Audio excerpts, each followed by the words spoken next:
ఈరోజు కార్తీక పౌర్ణమి కనుక శుక్రవారం కలిసి వచ్చింది కాబట్టి గడపను పూజించుకొని చేస్తున్నాను. ఫస్ట్ మంచినీటితో శుభ్రం చేసుకోవాలి. తర్వాత పసుపు పూసుకొని పిండితో శుభ్రంగా ముగ్గులు వేసుకోవాలి. తర్వాత పుష్పం, దీపం, ధూపం చూపించుకోవాలి. ఇలా డైరెక్ట్గా వెలిగించకూడదు, అందుకని కడ్డీతోనే వెలిగించుకోవాలి, లేదంటే వేరే దీపంతో వెలిగించుకోవాలి.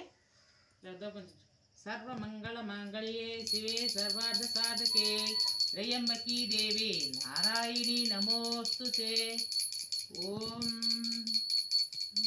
హర హర మహాదేవ శంభో శంకర.